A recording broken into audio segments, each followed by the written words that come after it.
All right. We are live on Facebook and on YouTube with the Matt Deseno, man. Matt, how you feeling today, man? I'm feeling pretty good.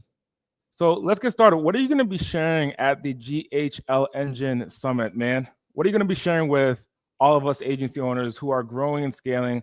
What should we know to really scale in 2025? Yeah, I'm sharing my margin flywheel framework. And so this is I actually don't even know if you've seen the news that got released today. Have you seen any of the notices? I haven't been on anything. I just got to the office. No. All good. We're live here. So just got announced we sold one of our brands. And so Which brand? Are you able to say? Yeah. Zappy Chat. Yeah. How has that been in the works? How long has it been in the works, or how's it been in the works? So I've got a full YouTube video that I go in all the details about it. But the interesting thing is, here's what I feel really good about it is I've always been pretty upfront that everything we've done has been built to sell, and I hope that I'm proof positive that you can win professionally and be famous in your own home. If I looked at like how my days are structured, where I focus my time and energy, I am so highly leveraged is it through systems, through people, that what we're able to accomplish is not riding on my backs, and so it does not feel exhausting. It is a weird thing to be like, it's great. It's a win. It is a win on so many levels. And so I fought hard to make sure that it was going to be good for our team, good for our customers, and good for me. And I think I accomplished all of that. And so it was, pretty big news there. And it's out there. So you're going to hear it for the first time. So we sold the CloseBot. So CloseBot and they've got awesome, ambitious, big, huge growth goals. And they did a different route. Like, we've always been bootstrapped. They went and got investors and funding there. And so it just was a good synergy. And so now CloseBot, Zappy Chat, one big happy family. And I really think it's going to be the best of all worlds. What are some characteristics that allows you to be highly leveraged, where it doesn't necessarily revolve around you, but the business is able to grow and prosper? I think one of the things I'm going to be talking about is growing. There's 4 main identities that I think we all have to kind of like grow in seasons. And it really is a flywheel. So it's like going through each one of these almost like characters' identities, especially if you're the founder. If you're the founder, you're not slotting into like a singular role. You usually have to like pioneer some aspect of the business all the time. And there's the old adage, like, how can you spot the pioneer? It's like, because they're face down in the mud with arrows in their back. That's what it feels like. You're literally like, I am trudging ahead, trying to find out where the safe path is. And a lot of times you find out not a safe path, or it's like, whatever it is. Like, you take a lot of arrows, you fall on your face a lot. And all of that pressure is weighing on you. All of that risk is weighing on you. Do or die at the end of the day. Even the goals that you carry for yourself in the business, nobody cares about them more than you do. Like, your family, your friends, they're like, are you homeless and starving on the street? Like, no, that's fine. If you come at the end of the year and you're getting around for Christmas, you're like, man, my goal was to grow by 40% this year, and I only grew by 10%. They're like, screw you. Yeah. They do not care. And so we have these crazy self-imposed visions of what's possible. And so we take these personal and professional risks to make that a reality, which is a beautiful thing about entrepreneurship. But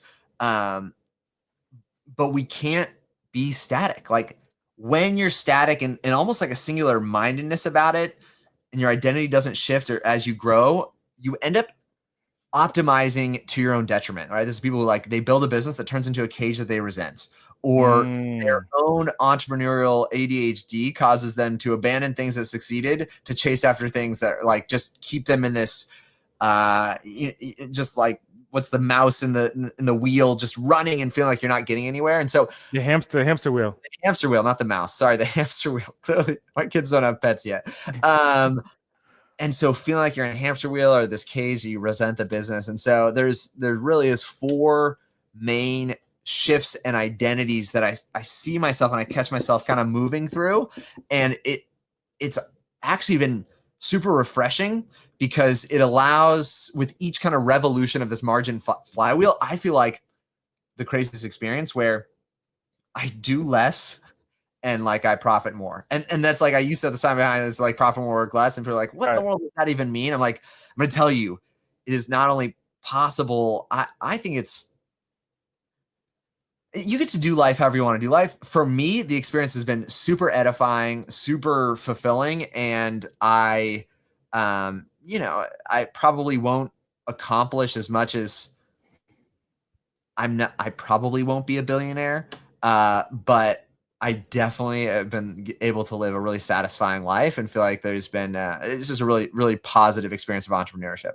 But like, what are some tactical things? So like, if we could, and our objective at the GHLEngine, by the way, if you're watching this on live or replay, we're having a 3-day event, June 19th, June 20th, and June 21st from 10 a.m. to 4 p.m. This is one event for everything you need to know on how to succeed with Go High Level, even if it's to building your own deal, your own SaaS, and selling it at some point that we're going to be learning from Matt Deseno here.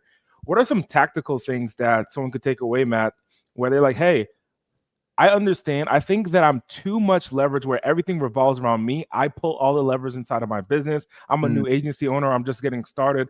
I love HighLevel. I love this platform. I want to turn it into an actual legitimate business, maybe sell it one day. What is one tactical thing maybe that you've implemented in the last year or two? Okay, here's a tactical thing. You can read the book Profit First. Here's the premise of Profit First. Classically, the business is this.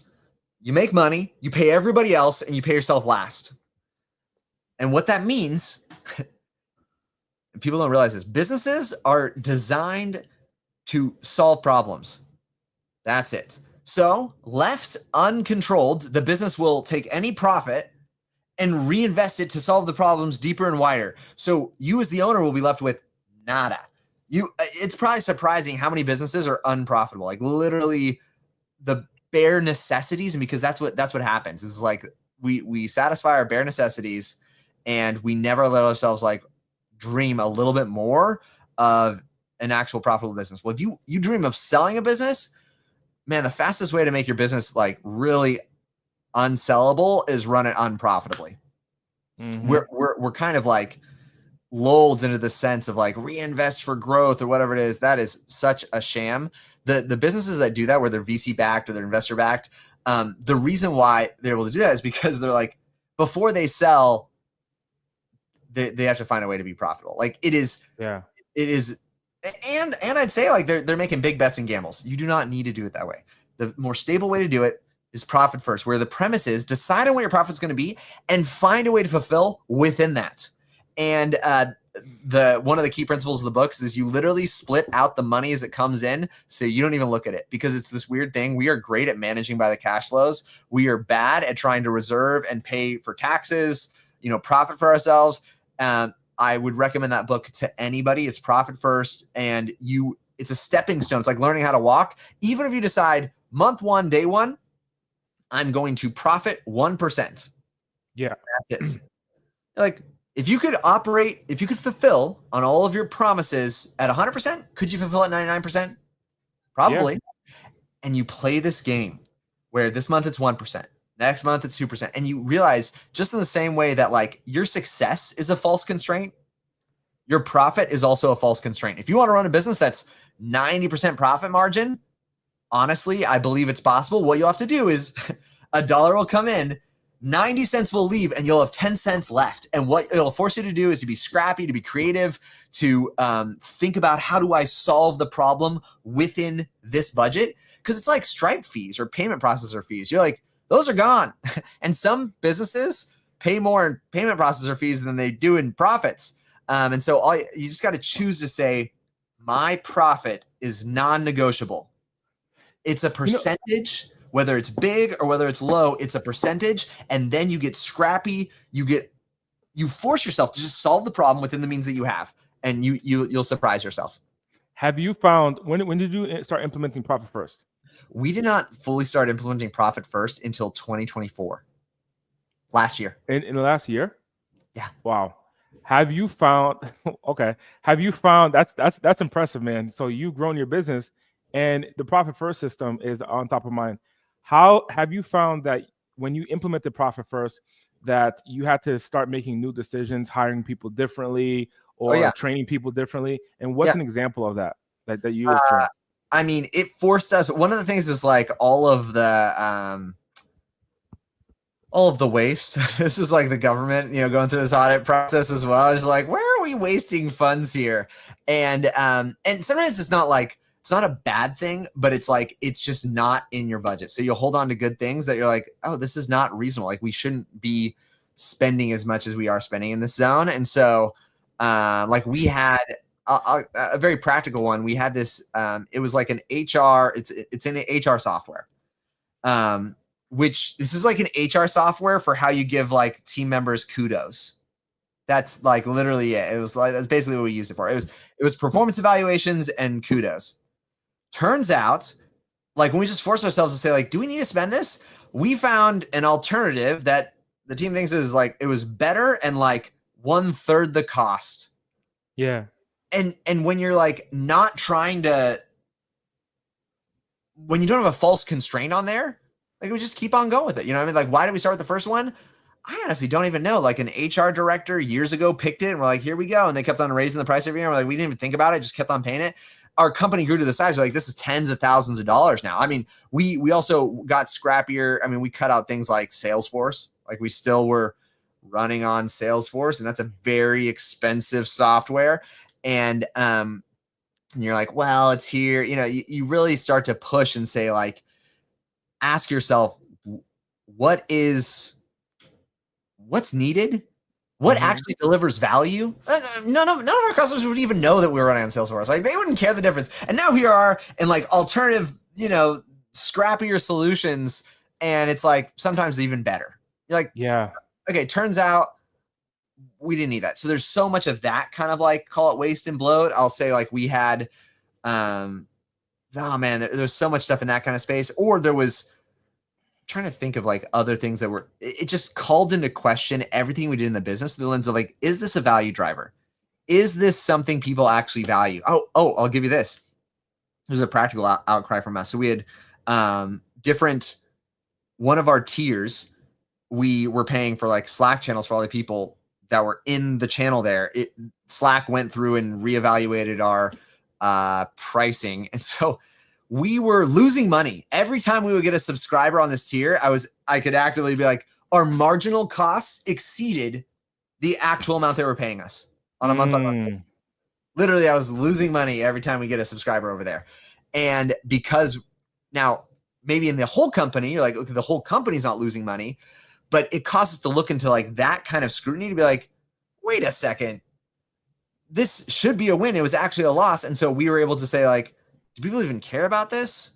Like we were able to cut that plan price in half, eliminate one component, and now it was instantly actually profitable. We shifted from like losing money every time someone signed up to charging less money and making money. So the Profit First, and I must contend that or share that Profit First book system, I follow it to this day with my content. I have my transfer report in one of my Slack channels right now, and it's definitely been a game changer. So if you're watching this and you're either starting your business or you're scaling your business, be sure to check out Profit First by Mike Michalowicz. Yeah, great guy, and I listened to Audible probably 3 or 4 times. So check him out. Now, so that Profit First system is one of the areas that you put attention to. What I'm hearing is that's one of the areas that you put attention to make companies like one of yours that you recently just sold, to make them profitable, to add valuation. Is that what I'm understanding? Oh, I mean, it fundamentally does. I'll be honest. If your company's not profitable, it's basically right. It just turns into a hobby, and then it dies. That's usually what happens in the business. It becomes a hobby and then it dies. So like Zappy Chat was profitable before we implemented Profit First. However, from a desirability standpoint, would you rather buy something where you like, what you decide? Here was this other ism that like got gifted to me in the last year. So another thing that happened over the last year is I've dropped 40 pounds, which is crazy to think about. People are like, where do you hide this weight? I dropped 40 pounds. I'm in better shape than I've ever been in my life, including high school, nothing. Wow. literally never had abs in my life, and I have a six-pack right now. And I never held the discipline of like working out 5 days a week, and I work out 5 days a week. And in that process and consuming all of this like content around like how I should take it seriously, I realized there's certain categories in our life that where we just don't give ourselves permission to win. I had written it off. I'm like, I'm not an athletic guy. I'm not a fit guy. I'm just not going to be elite in this category. Now, I will say, and I push hard. Like I am, and I will continue to be an elite father. Like I just hold that. I'm like, I will be an elite father. No questions asked. Everything else falls apart. But in the physical wellness side, said like, nah, I'm not elite over there. And it's crazy. I was like, that was self-determined, right? It was like, whether you believe you can or you can't, you're right. And so in that process, in that transformation I went through, the other thing, the ism that I gathered from that is there's it's kind of like the mediocre plus, and then elite. This is kind of a language that I adapted in there. Is like the it's like one or the other. Well, no, it's sort of like categories to think of yourself. So there's kind of like mediocre. Don't even try. That's the mediocre many. It's honestly like, and I've fallen in that category so many times. So it was like I was mediocre in fitness, absolutely. Didn't even try, didn't even bother. And it was kind of like mediocre plus tracks, right? Mediocre plus is like I log the food that I put into my FitnessPal or whatever. Like I know if I worked out or not. Elite plans. And I realize this can play out in the business as well. Mediocre, you have no idea what your finances are. It's a guess. Mediocre plus, you at least do accounting, right? Elite, we plan. And that is a different kind of space. That is a different kind of margin where I can tell you what our profit margin is going to be. I don't have to track what it's going to be. I can tell you exactly what it's going to be. I don't have to track what our lead flow is going to be. I can tell you what our lead flow is going to be. I don't have to track how many new customers are going to bring on or what our MRR is going to be. I can tell you how many new customers are going to bring on or what our MRR is going to be. And so this is like broke my brain a little bit at first, because maybe you're hearing this and you're like, Matt, I don't even believe that's possible. Like, this sounds stupid. Like, this is fairy dust. You're telling me that, like, you know, unicorns exist. Bear with me. Suspend reality for a little bit. Hop into the session. I'm going to break this down of it is not only possible, it is so liberating. And you, like, you think about it, you apply to your physical life, you're like, that's reasonable. Like, I could schedule out. I could know what I'm going to eat tomorrow before I eat tomorrow. Right, right. Not that crazy. And then I guess I could maybe plan out how many, like literally everything, all of my inputs. And so I could tell you how much weight I'm going to lose next week. Like, that seems like scientifically possible. It's not usual, right? Mediocre many, that's the masses. Like, we are informed and instructed and persuaded by the mediocre many. Like, that is the majority of the world. But is it plausible? Like, when Hollywood actors are like, they need to get ripped for a role, are they like, oh, I hope it happens? Maybe. No, they're clear. They're clear. They know exactly what's going to happen. You're like, oh, okay, so if scientifically it's possible, could you imagine reverse engineering that for your business? I'm telling you, it's knowing the end result. Oh, like, you decide on what you want the end result to be. You reverse engineer it, and then like it sounds like if I'm coming on too bold, I'll tell you this is not out of I'm not born this way. Like, this is me seeing, experiencing, and like living in this, because I'll tell you, like, in so many categories in my life, I was just self-resolved mediocre. I was like, this is it. This is it. I'm not allowed to be a lead in this area. And so it's been a crazy transformation. I'm not done growing. And this is just continuing the trend of like, if it works for me, I'm going to share it with other people. And I'll say you'll get to see, we got some cool trips coming up and fun things that we're doing. And it'll be like, yeah, it's baller to sell a business and literally be out of it, like 100% out of it, and be like, I'm going to exchange whatever, all the things you do in business when you're growing. Like, I'm going to exchange, customer support right now for ridiculous, insane, absurd vacation with my kids. Like, that's a no-brainer. It is like, you know, that's pioneering, right? And that's like, I'm sure the pioneers would feel that way about freeways. They'd be like, are you freaking kidding me? Like, you've got a fast path that just takes you right there comfortably. Like, what do you have to say to someone who's on the fence? Like, so they're hearing you speak, they hear you speaking about margin, they hear you speaking about creating profit, they hear you speaking about selling a business, but not only just the business aspect, but the personal life, being a dad, health. For someone who's on the fence, as we wrap up, and they're on the fence about a buy ticket, they're like, you know what, dude, I don't know if I want to spend a few bucks to go to this event, see all of these speakers. What do you have to tell to that person? Don't do it. If you're on the fence, don't do it. No, for real. That's the first one that went straight to the point and said, no, don't do it. Straight up. If you're on the fence, don't do it. And that's okay. But ask yourself, like, if you got into business and you're like, I just want to go with the masses, honestly, you should just find a 9-to-5 that you sort of enjoy and like optimize to that space here. Because yeah, I mean, go to YouTube, just watch it over there. But like, at the end of the day, I'm going to guess if you're even tuning into Andy, you haven't resolved, like, it doesn't settle for you. Like, it didn't settle with me. When someone was like, when I became aware that I was just like acknowledging, I'm like, I just decided I won't be a lead in that area. That made me uncomfortable. Fundamentally, I believe that I'm a child of God. The breath in my lungs is designed to breathe life. And so if there's anything you're hearing and receiving in me, like, I hope that even in this little piece of it, there's something good. There's a takeaway, there's a nugget you can put into practice. But if you're on the fence, that's okay. It just means it's not now. But if you're feeling stirred, if you're feeling called, if you're feeling like, ooh boy, like I don't feel, you know, then you've already made a decision. Just you already know.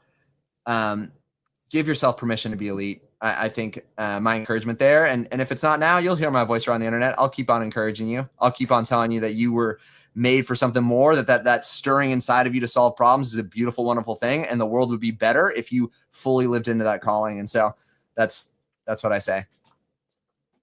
If you feel encouraged, that's one of the biggest isms. If you feel, the biggest takeaways here that I got, ladies and gentlemen, if you're watching this and on the replay or live, one event for everything you need to know on how to succeed with Go High Level, GHLEngine.com/summit. Check us out. It's an online event, June 19th, 20th, and 21st, 10 a.m. to 4 p.m. Pacific.